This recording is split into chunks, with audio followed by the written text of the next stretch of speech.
Et on retrouve Caroline de Camaret à Bruxelles. L'accord sur la réforme de Bonjour. l'asile est-il menacé? Alors c'est vrai que le pacte migratoire, donc le pacte asile et migration, contre toute attente, avait été adopté et c'était vraiment un pas en avant par les 27 ministres de l'Intérieur il y a quelques jours, mais effectivement il était avec donc la dénégation déjà de la Hongrie et de la Pologne. Simplement il n'y a pas besoin d'unanimité, mais bien en l'occurrence il y a besoin simplement d'une majorité qualifiée. Et aujourd'hui, eh bien, il a été rediscuté au Conseil, et ce pendant toute la nuit, une très longue nuit donc. Et la Pologne et la Hongrie, donc, qui ne veulent pas de relocalisation des migrants sur leur sol, ni même payer pour que cette relocalisation ait lieu ailleurs, migrant par migrant, ce qui était la solution apportée par la Commission européenne et soutenue par tous les autres.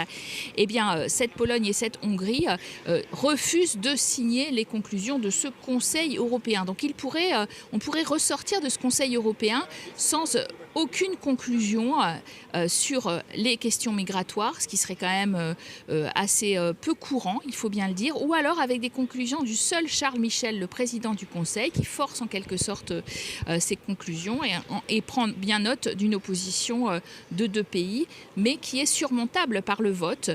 Voilà pour ce qui est des deux mauvais élèves de cette classe européenne sur les questions migratoires. Par ailleurs, en effet, l'Union européenne a aussi progressé sur l'idée de grands accords cadres comme ceux qu'elle voudrait donner à la Tunisie, avec peut-être en perspective 1 milliard d'euros à long terme pour ce pays, si justement il fait des progrès, des réformes et en particulier sécurise mieux ses frontières.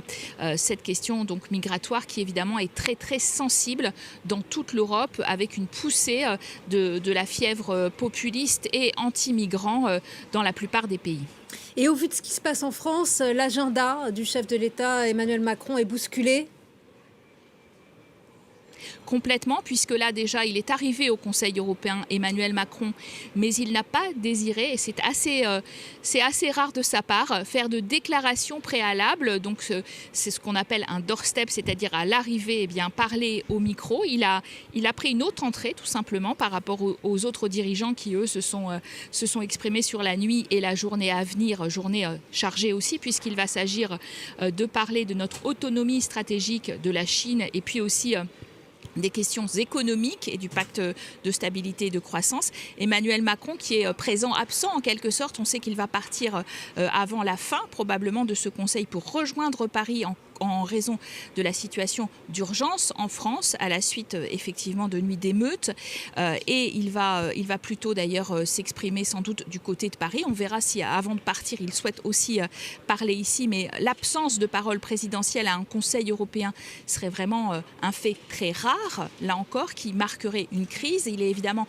affaibli aussi au niveau de ses homologues européens, ce président français qui se veut très europhile, par les crises successives, réforme des retraites, aujourd'hui évidemment crise beaucoup plus grave sécuritaire qui se succèdent et qui ne renvoie pas l'image d'un président fort et droit dans ses bottes. Merci beaucoup Caroline de Camaret pour votre décryptage. Merci à vous.